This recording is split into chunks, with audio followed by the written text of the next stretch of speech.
Bien, muchísimas gracias. Mi intervención va a ser acompañarlos un poquito en descubrir todos esos aspectos generales, aspectos importantes que debemos tener en cuenta al momento de la depuración de la declaración de renta de personas naturales. Entonces, para dar inicio, ya Juan Camilo nos hizo un recorrido de qué es eso de la residencia fiscal, qué criterios debemos tener en cuenta para que cada uno pues realicemos la clasificación. Pero bueno, ¿qué sucede si somos residentes o no residentes? Entonces acá vamos a hacer un breve resumen de dónde nos vamos a ubicar, sea una o sea otra opción. Entonces, si nosotros hacemos la tarea juiciosos de los criterios que nos mencionaba Juan Camilo, nos dicen, si yo ya soy residente porque cumplí permanencia o los criterios ya mencionados, ya nos vamos a ubicar de forma inmediata en el formulario 210.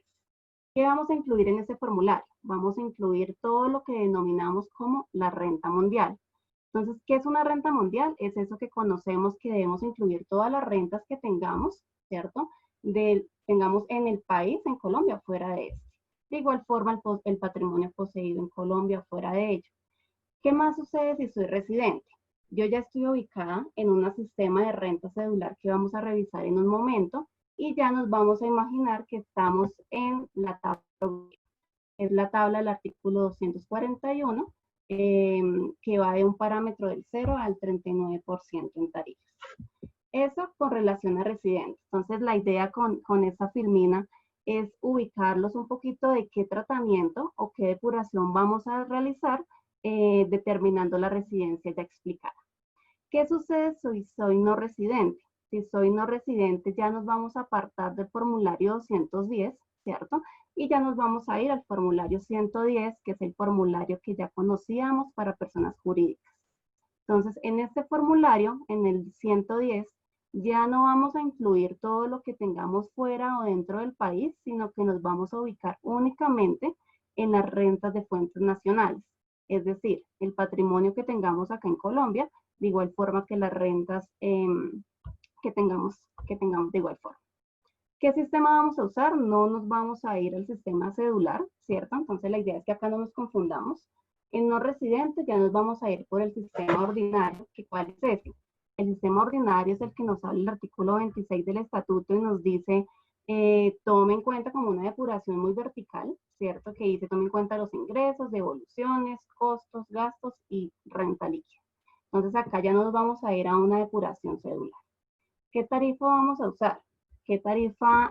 Vamos a utilizar una tarifa única, una tarifa del 35%. Ya no vamos a ir a la tabla progresiva del artículo 241. Entonces, ¿cuál es el ideal con esta introducción? Que tengamos nosotros ubicados por qué camino vamos a coger. Entonces, si ya definimos la residencia, pues ya tenemos los criterios y la depuración, así como las tablas establecidas para dicho procedimiento. Bien. Con relación a la renta cedular, nosotros en el esquema que trajo la ley 1943 nos definía 3 cédulas. Entonces ya en el 2018 teníamos la historia de las 5 cédulas, teníamos rentas de trabajo, rentas de capital, no laboral, pensiones y dividendos. ¿Qué nos dice la ley 1943? Que como lo mencionó Juan Camilo, son los parámetros que vamos a usar para los vencimientos que arrancaron el día de ayer. Y nos va a decir, en efecto, esas 5 cédulas que nosotros teníamos, ya no las vamos a ubicar de forma independiente, sino que nos vamos a enfocar en la cédula general. ¿Qué es la cédula general? La cédula general, el fin que trajo la ley 1943 es involucrar tanto los límites, que ya los vamos a ver, de trabajo, de capital y de no laboral dentro de una única cédula. Acá lo que es importante mencionar es que independientemente que tengamos una cédula general, no vamos a perder de vista que nos quedan otras 3 casillas, ¿cierto? Que son las pensiones por un lado, los dividendos por el otro y las ganancias ocasionales. Con relación a las ganancias ocasionales, cabe mencionar que el sistema cedular no es aplicable para ellas. El sistema cedular va a ser únicamente para la renta, la depuración de la declaración de renta. Entonces, bien, acá ubicados en la cédula general, ustedes dirán, bueno, ¿y qué es eso de la cédula general? Entonces acá en términos muy generales vamos a revisar qué parámetros o qué aspectos vamos a tener en cuenta.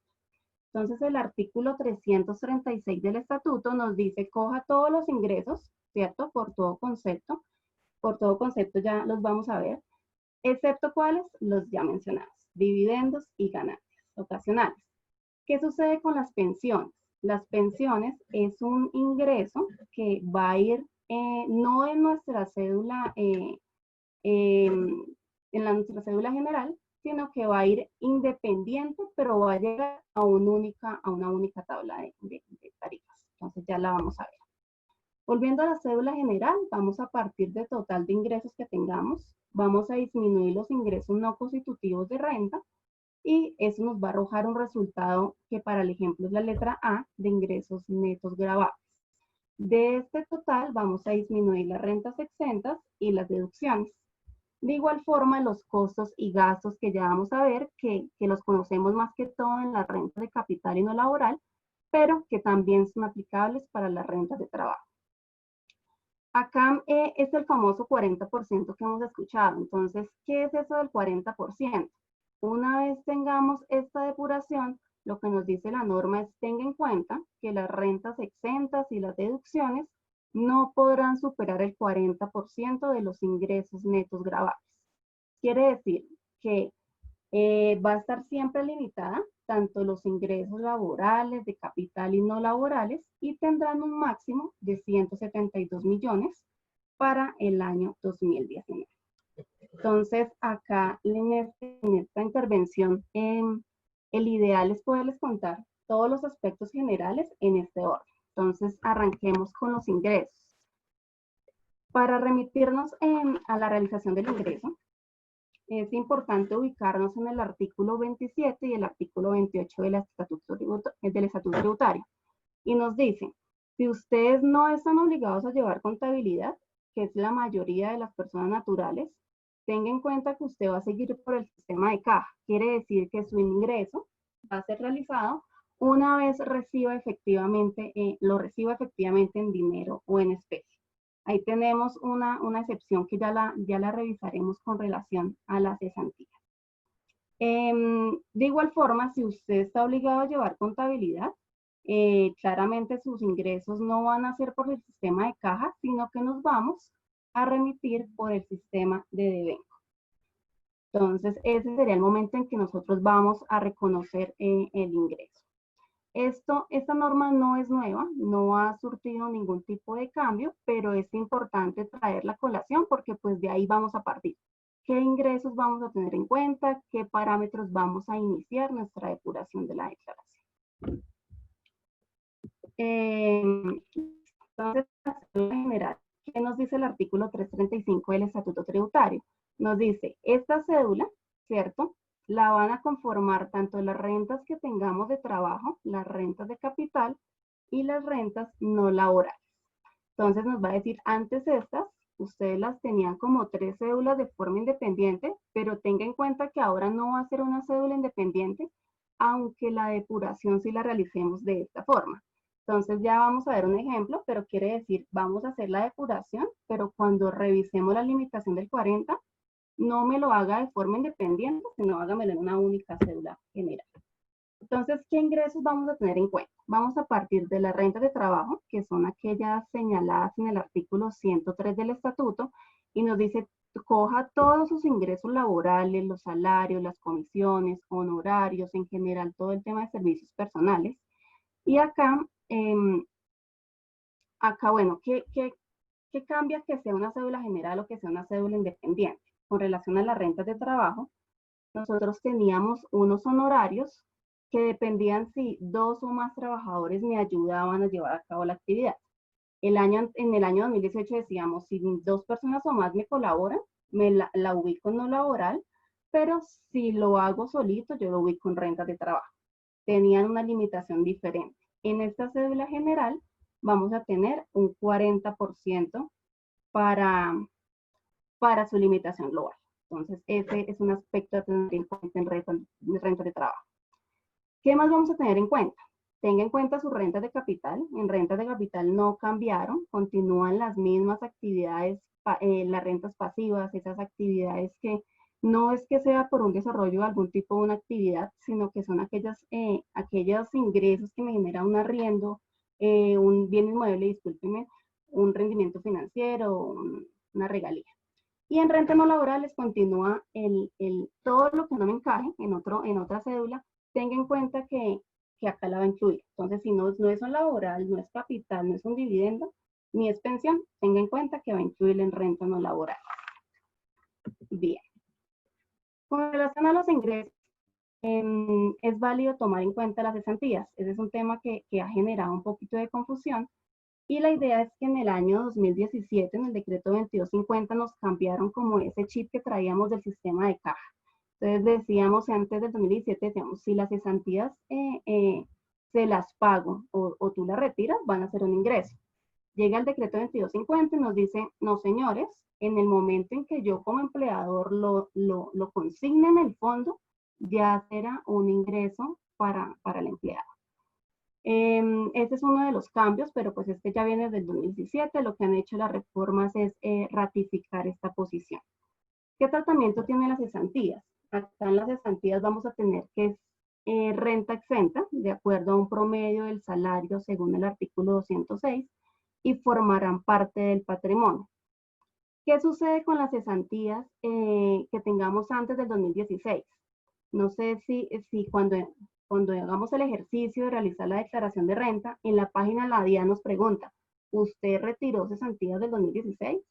Esta pregunta, ¿cuál es el objetivo en el sistema de la DIAN? El objetivo del sistema de la DIAN es que esa declaración de renta sí va a poder exceder el 40%, es decir, el cálculo automático que haga el sistema va a poderse verse afectado por encima. ¿Por qué? Porque tiene unas rentas exentas del 2016 que no les va a aplicar el límite. Entonces, es importante que cuando nos salga el error de no me deja pasar el 40 teniendo cesantías del 2016, es porque probablemente al inicio en las preguntas estamos diligenciándolo de forma errada. Entonces, ¿qué sucede con estas previas del 2016? Sucede que no van a formar parte del patrimonio y no van a ser aplicable el límite del 40%. Entonces, acá la conclusión es, los retiros que hagamos en 2019, la idea es tenerlos diferenciados, qué es después o qué es antes del 2016. Hasta aquí, estos son los ingresos que vamos a incluir, pero pues la norma trae dos excepciones. Rápidamente las voy a mencionar. Es el pago, bueno, es donde un trabajador reciba un pago, ¿cierto? Pero que el empleador ha hecho a terceras personas por alimentación. Entonces, ese es un artículo que me dice, a pesar de que le he dicho que todo es ingreso, esto no va a constituir ingreso. Y acá me refiero a que no lo vamos a tener en cuenta. De igual forma, la empresa también va a realizar pagos de contribuciones para educación a los empleados. Acá es importante, no lo voy a profundizar, pero es importante que se revise los diferentes como condiciones o requisitos para este beneficio. Pero también sería uno de los aspectos a tener en cuenta como que no sea un ingreso para el trabajador. Todo lo demás que tengamos o que recibamos serán conformados como ingresos para esta declaración de renta. Otro aspecto a mencionar en los ingresos es que no importa si son ingresos salariales o no salariales. Acá estamos hablando de ingresos tributarios y digamos que no genera esa diferenciación y va a ser incluido en nuestra depuración. Entonces, siguiendo el orden que les mostré al inicio, ya pasamos por la parte de ingresos. Ahora vamos a mirar qué le podemos quitar a esto. ¿Qué le podemos descontar? Discúlpenme. Entonces vamos a descontarle todos los ingresos no constitutivos de renta ni ganancia ocasional. Y acá hago referencia a aquellos aportes obligatorios. Hay varios ingresos no constitutivos de renta, pero me voy a enfocar en tres que son como los más importantes. Y es todos los aportes obligatorios de trabajadores que realicemos, al aporte de salud o el aporte de pensión, va a ser un ingreso no constitutivo de renta. ¿Qué sucede? Que no va a tener ningún tipo de limitación, es decir, va a ser, se podrá tomar de forma indiscriminada.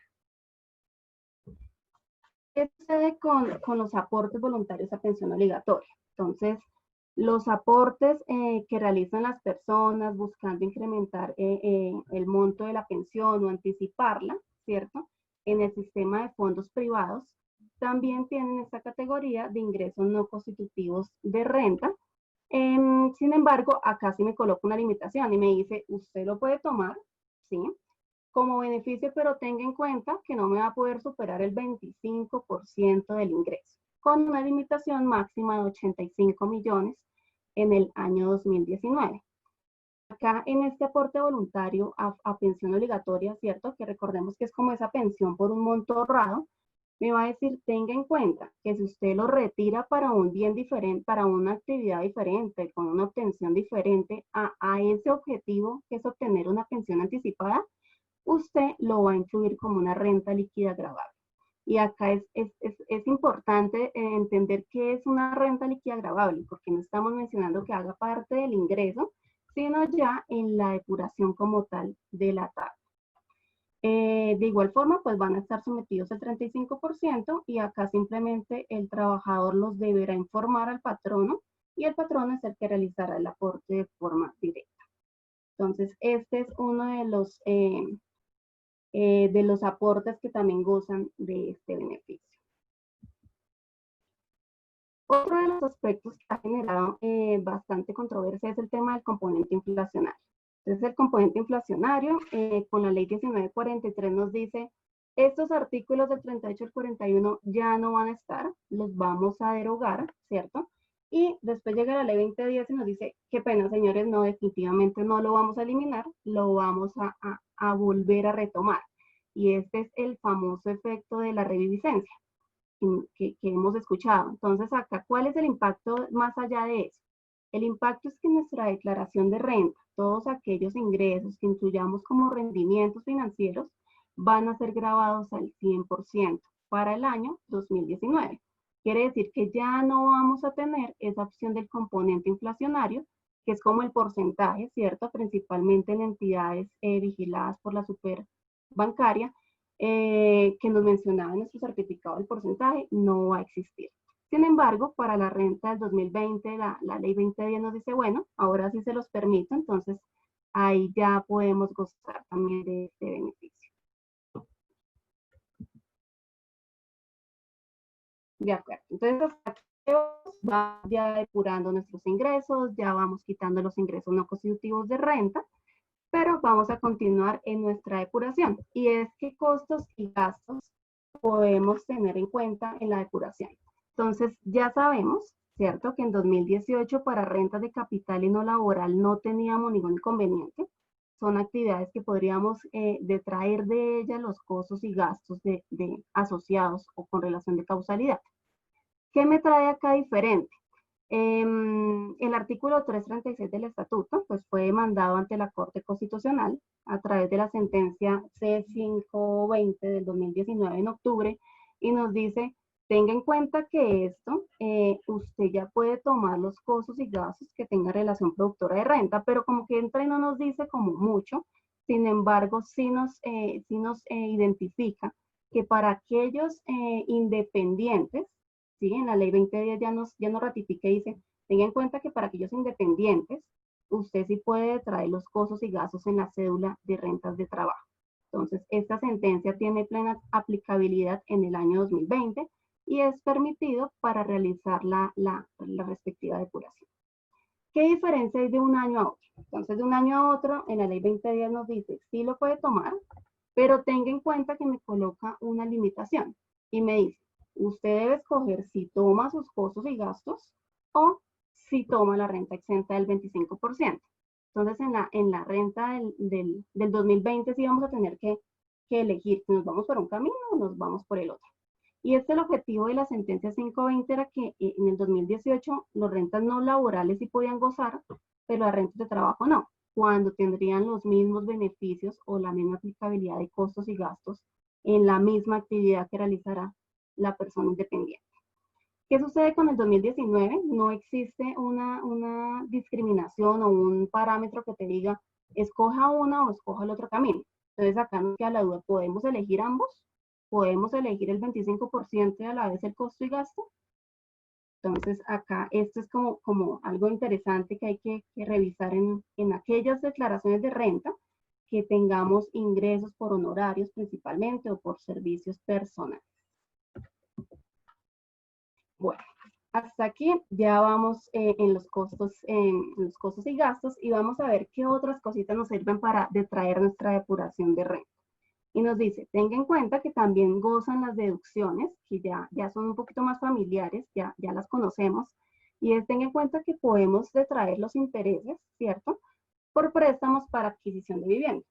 Pero tenga en cuenta que no va a ser 100%, sino que va a tener una limitación que son 1.200 VTs al año.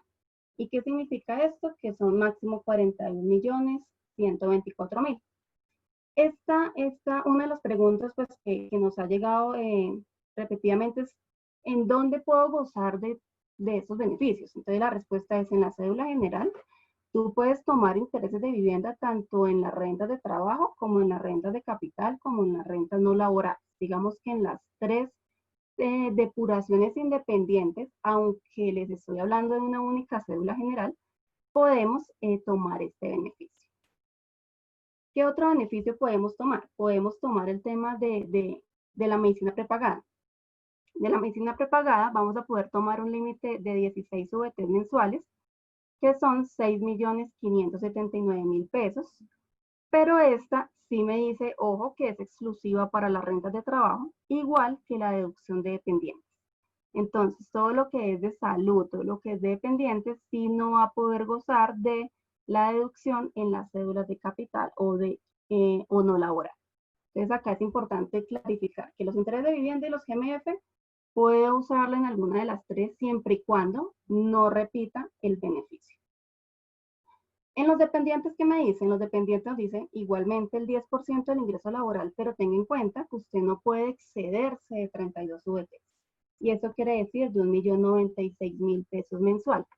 En dependientes, digamos que no los traje acá enlistados, pero en términos generales son aquellos hijos hasta 18 años, de 18 a 23 años que estén estudiando, mayores de 18 que tengan algún factor psicológico o físico, y cónyuge, hermano o padre que tenga ausencia de ingresos. Y cuando hablo de ausencia de ingresos, es que en el año no perciba más de 8 millones. Claramente esta deducción debe ser certificada por contador público, donde verifique la realidad de la información. Entonces, estas son las deducciones que podemos tomar en nuestra depuración de declaración de renta. Bueno, ya para llegar como ir acercándonos a la renta líquida gravable, ¿qué nos dice la norma? Dice, usted también tiene una opción de tomarse rentas exentas. ¿Y qué rentas exentas hago referencia? Acá es importante mencionar que las rentas exentas es un listado más largo, ¿cierto? Hay más rentas exentas del artículo 235 raya 2, los artículos 126 raya 1 raya 4 y el artículo 206. Acá me voy a referir específicamente a las rentas exentas de mayor importancia en la depuración de renta. Y me refiero a los aportes voluntarios, y acá es importante entender que son a fondos voluntarios. Entonces también nos han consultado que si el fondo voluntario es similar al fondo obligatorio y no. O sea, el fondo obligatorio ya nos dirigimos de un ingreso no constitutivo de renta limitado, pero si vamos a hablar de un aporte voluntario, un fondo voluntario, ya vamos a ir a la renta exenta. ¿Qué implicaciones tiene que sea renta exenta? Si es renta exenta, va a ser limitado hasta un 30% del ingreso, pero me dice, ojo, que usted no puede exceder 130 millones en el año 2019. ¿Qué nos dice? Nos dice, para gozar este beneficio, tanto en FCE como en fondos voluntarios de pensiones, como ahorros voluntarios, usted debe permanecer como mínimo, deben esos aportes permanecer como mínimo 10 años en el fondo. Sin embargo, nos dice, tenga en cuenta que si usted los destina a vivienda o los destina a cumplir requisitos para la pensión, usted los puede retirar antes y permanece con la renta exenta. ¿Qué pasa si yo los retiro previo a los 10 años, pero no los destino a alguna de estas clasificaciones? Pues será una renta gravada. ¿Qué sucede con las rentas exentas? Igual que las deducciones, vamos a estar sometidos a una limitación del 40% o máximo 5.040 VT. Acá ya como lo mencionamos, también las cesantías gozan de ser rentas exentas dependiendo de un promedio de salarios, y las pensiones que ya las vamos a revisar. Entonces hasta este momento ya vamos llegando, ya pasamos por ingresos no constitutivos, ya sabemos qué costos o gastos son aplicables, ya sabemos qué rentas exentas y deducciones son aquellos que me van a llevar a la depuración de la renta líquida gravable. Adicional, en las rentas exentas, una de las más importantes es el 25%, sí, el 25% del valor total de los pagos laborales. Entonces, esta es una de las más importantes en el sentido que no se requiere cumplir un requisito adicional, sino que simplemente pues tenga ingresos laborales. Entonces, poder gozar de este beneficio mensualmente se encuentra también limitado a 8 millones. ¿A quiénes les aplica este beneficio? Tener en cuenta que este sí, a pesar de que estemos hablando de una cédula general, vamos a estar siempre enfocados a las rentas de trabajo. Entonces, imaginémonos cédula general, rentas de trabajo, capital y no laboral. 25% rentas de trabajo, ubicado para aquellos honorarios menos de 2 personas, es decir, menos de 2 personas que te ayuden en la actividad. Servicios personales donde tampoco sea superior a 2 personas que te ayuden a ti a llevar dicha actividad, y los ingresos laborales podrán gozar del 25%. Entonces, es muy importante tener claridad que no es aplicable para las rentas de capital y no laboral, aun cuando hablamos de una cédula general. Acá, ya en la práctica, me gusta dar con esos tips que nos interesan en la práctica, y es, entro a la página de la DIAN, me hablan de una cédula general, me hablan de un 40%, pero me está saliendo un error que me dice, tenga en cuenta que usted no puede superar estas limitaciones, y me está diciendo que hay varias cédulas independientes, y me está diciendo que hay 40% de forma independiente. Entonces uno queda como, bueno, no estábamos hablando de que olvidemos las 5 y ubiquémonos en una, las 3 y nos ubiquémonos en una. Pues acá pues la DIAN nos dice, acá pues traigo un poquito de texto en la diapositiva, y nos dice, tenga en cuenta que acá, por acá nos decía, el servicio de diligenciamiento distribuirá en esta casilla el valor de las rentas exentas. Cuando uno lee y dice servicio de diligenciamiento distribuirá, uno dice, bueno, coloco el valor y automáticamente me lo va a distribuir. La respuesta es no, no va a ser de forma automática. Lo que nos ha dicho la DIAN, ya en la página de ellos ya han publicado qué sucede con este error, que acá en la diapositiva me permití copiar originalmente de la página, en la zona de personas naturales.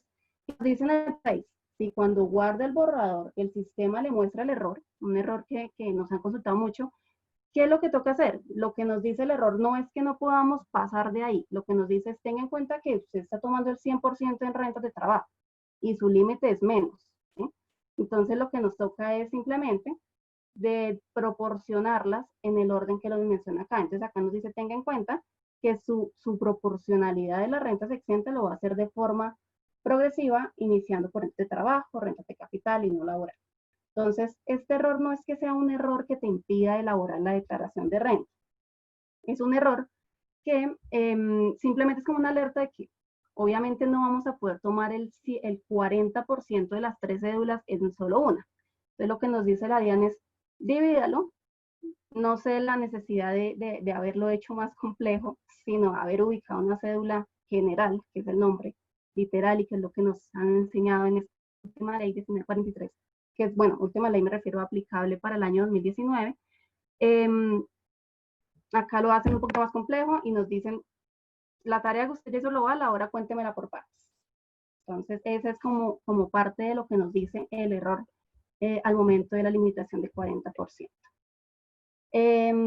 Con relación a la cédula general, hay otros ingresos pues, que van a ser ubicados, ya como lo mencionamos. Me quise enfocar un poquito más de los temas más básicos e importantes en la depuración, pero no hay que perder de vista que hay ingresos comerciales, hay ingresos de actividades agropecuarias, hay ventas de activos fijos menores de 2 años, hay intereses presuntivos, cuando tengamos diferencias de incremento patrimonial, cuando tengamos activos omitidos, todas estas particularidades también hace parte de la cédula general. Entonces, acá es importante tenerlos en cuenta. Acá simplemente un ejemplo muy rápido, y es, antes en el 2018 decía depure de forma independiente. Entonces, aquí en la filmina, en la renta laboral, nos da un 46% toda la suma de deducciones y rentas exentas, que son como las que están resaltadas en otro color. Y nos dice, de acá usted ya no puede gozar más, pero acordémonos que ahora estamos ante una cédula general. Quiere decir que yo no voy a sacar 40% de forma independiente. Entonces acá en el ejemplo sí, pasamos la primera, pero yo no estoy depurando una única cédula, ¿cierto? Entonces me dice, agréguele capital y no laboral. Para el caso del ejemplo, vamos a agregar 35 millones de intereses, que equivalen a un 2%. Esto es como estábamos en el año 2018. Llega la cédula general y nos dice, bueno, usted se pasó del 46, pero yo no le estoy preguntando de forma independiente, le estoy preguntando de forma general. En esta forma general, observemos que si yo sumo todas las deducciones de forma horizontal, de las 3 cédulas, que para el caso solo traje 2, usted sí puede gozar del 100% de esas deducciones y rentas exentas, porque no le estoy hablando de forma independiente, estoy hablando global. Entonces, cuando sumo los ingresos tanto laborales como capital, pues el porcentaje que puedo tomar en el caso del ejemplo es el 35%. Entonces acá simplemente era como ratificar que no nos confundamos, no hagamos la limitación por cédulas independientes. Hagamos todo el proceso hasta la renta líquida, hasta la depuración sin tomar en cuenta la limitación global del 40%, es decir, tome su renta, sume sus deducciones y ya al final compilemos todo y ahora sí limitemos. Con relación a la cédula, bueno, hasta aquí ya he culminado la cédula general, no sé cómo voy de tiempo. La cédula general, y volvamos a qué otras cositas nos quedan por fuera. Entonces, ¿qué nos quedan por fuera de la cédula general? Nos queda cédula de pensiones, que es esta que vamos a referirnos, simplemente es, vamos a incluir los ingresos de las pensiones de jubilación, los pagos provenientes por indemnizaciones de pensiones, devoluciones de saldos de ahorro pensional, y esto va a gozar de 100% una renta exenta, ¿cierto? Me refiero al 100% porque casi siempre logra acaparar todo el ingreso. O sea, no conocemos hasta el momento a alguien que pase este límite y vuelva a ser grabado. Entonces acá tiene un límite de 34 millones exentos mensualmente. Entonces tiene un buen margen anual. Acá en pensiones, más que el tema de pensiones de la ley colombiana, es importante revisar qué pasa si yo soy una renta mundial, ¿cierto? Donde ya al inicio les comentaba que debo incluir todo, lo que tenga afuera, lo que tengas en Colombia. ¿Qué pasa con las pensiones del exterior? Entonces la norma y la DIAN ya en el portal también lo ha publicado, y es, estas pensiones del exterior no van a gozar de esta exención, porque la pensión, la renta exenta, va a estar atada a la ley como tal colombiana. Entonces, este es muy importante revisarlo. Cuando tengamos casos así, pues estamos prestos para apoyarlos, porque también hay que revisar todo el tema de convenios para revisar si existe algo más puntual para su depuración. Y nuestra última o nuestra tercera cédula, partiendo de que la primera es la cédula general, pensiones y dividendos. Acá no me voy a profundizar, ya Olga nos va a contar de forma más detallada qué es esto de los dividendos. Lo único que voy a mencionar es que vamos a incluir todos aquellos dividendos percibidos por personas naturales, ¿sí? Residentes, y pues constituirán renta gravable en un 100%. Esto quiere decir que no va a gozar de una depuración, como ya les he contado, digamos, en la cédula general, que tenemos bastantes criterios para descontar, sino en dividendos va a ser algo más, que renta gravable va a ser los dividendos. Pero ya Olga nos va a contar un poco más de qué es eso, los dividendos, y qué tarifas o qué parámetros debemos considerar. Bueno, acá en la renta cedular, ya como lo he mencionado, se debe hacer de forma independiente. Cuando tengamos el resultado de todas las cédulas, pues vamos a sumar únicamente las positivas. Las pérdidas no van a afectar nuestro resultado, ¿cierto? Curiosamente no nos va a afectar. Y también nos dice que lo que ya les he mencionado, no vamos a poder tomar doble beneficio. O sea, no me puedo tomar el GMF en renta de trabajo y el mismo GMF en la renta no laboral. Entonces acá la norma sí nos lo menciona en el artículo 330 y 331. Con relación a las pérdidas, pues nos sigue diciendo lo mismo, nos dice las pérdidas incurridas en una cédula solo podrán ser compensadas con esa misma cédula, ¿cierto? ¿Y qué pasa con las pérdidas que yo ya traía en el año 2018 anteriores? Nos dice, usted las puede traer, sí, pero no me las impute con otras cédulas, impútelas con la cédula general. Entonces, como que hacen la claridad allí. Con relación a la renta presuntiva, aquí rápidamente, en el 2019 estamos gozando ante un porcentaje del 1.5% que va a disminuir progresivamente. Y lo que nos dice es, si su renta presuntiva es mayor que la renta, que la cédula general, acá es importante entender que es contra la cédula general que la vamos a comparar.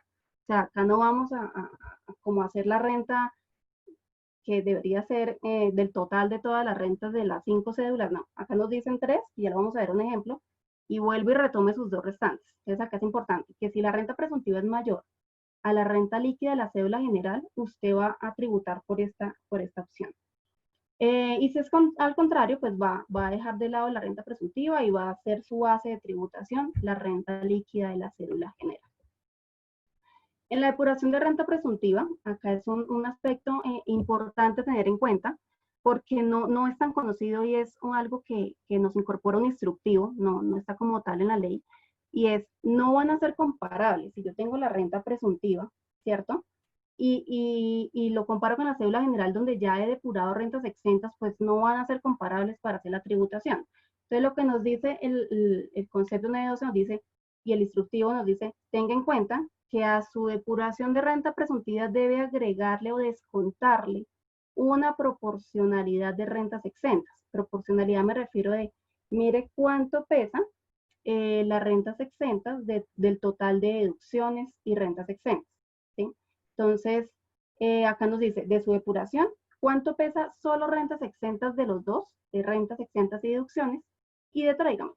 ¿Con qué fin hacemos esto? ¿O con qué fin, bueno, hace la DIAN este parámetro para que las dos seamos comparables? ¿Sí? Para que la cédula general, la renta líquida gravable, sea comparable con la renta o con la renta presuntiva, disculpen. Entonces, la DIAN sí ha mencionado, ojo, que usted sí puede traer las rentas exentas. Ese es un aspecto importante que quiero mencionar acá en la depuración de renta presuntiva. Y acá, ese es el ejemplo que les comentaba. En el lado izquierdo tenemos 2017 y 2018 y nos dice sus 5 cédulas versus renta presuntiva, sencillito. En el ejemplo vamos a tributar por renta líquida cedular, que son 265. En 2019 y 2020 nos dicen, no señores, ustedes no me lo van a comparar con las 5, nos lo van a comparar con la cédula general. Para el caso del ejemplo, sigue siendo, bueno, no, va a ser mayor la renta presuntiva, que es 250, pero tenga en cuenta que le va quedando. Es decir, una persona que tenga renta de pensiones, en el caso de ser una renta mundial del exterior, pensiones del exterior, tenga en cuenta que ahí le queda una renta líquida. O tenga en cuenta que también le queda la cédula que ya nos va a contar Olga de dividendos. Entonces, súmelo y eso va a ser su base de tributación. Listo, ya para terminar, para poder cumplir el tiempo asignado para mi intervención, quiero mencionarles que adicional de la declaración de renta, no olvidemos otras obligaciones. Entonces, a veces nos enfocamos como que en la temporada de rentas de personas naturales, pero nos olvidamos que las personas naturales también cumplen con otras adicionales. Y aquí rápidamente menciono el reporte de conciliación fiscal. Aquellos contribuyentes que lleven contabilidad sí o sí deben enviar el reporte, el formato 2517. Este prevalidador ya se encuentra publicado en la página de la DIAN y nos dice, envíelo antes. Antes puede ser 1 hora, 2 días, 1 día. El importante, digamos, es que se envíe antes de la presentación de la declaración de renta. Es similar al formato 2516 de personas jurídicas. Ten en cuenta que también existe una obligación del impuesto al patrimonio. Quiere decir que si no me voy a enfocar en esas obligaciones, sin embargo, sí quiero dejarles el recorderis, y es, si la persona tiene un patrimonio superior a 5.000 millones a 1 de enero, ten en cuenta que en mayo ya debe haber pagado el 50%. Y ahorita en septiembre, octubre, vamos a tener que presentar la declaración de renta. Normalización tributaria, ya Juan Pablo nos va a un poquito explicar más sobre este tema, pero Tiene una fecha única establecida por la ley y es el 25 de septiembre del 2020, cuando tengamos activos omitidos o pasivos inexistentes, y nuestra última, que es activos en el exterior. Entonces, aquellos contribuyentes que tengamos un activo en el exterior de cualquier naturaleza, a 1 de enero del 2020, pues van a tener que ser declarados si superan 72 millones de pesos. ¿Cuándo se nos vence activos en el exterior? Nos vence el mismo día que se nos vence la declaración de renta, es decir, desde el día de ayer hasta el próximo 21 de octubre. Entonces, siempre tengamos en cuenta porque este activo se suele olvidar y suele ser un poquito un dolor de cabeza después. Entonces, con esto culmino mi intervención. Espero haber cumplido con el tiempo asignado y muchísimas gracias.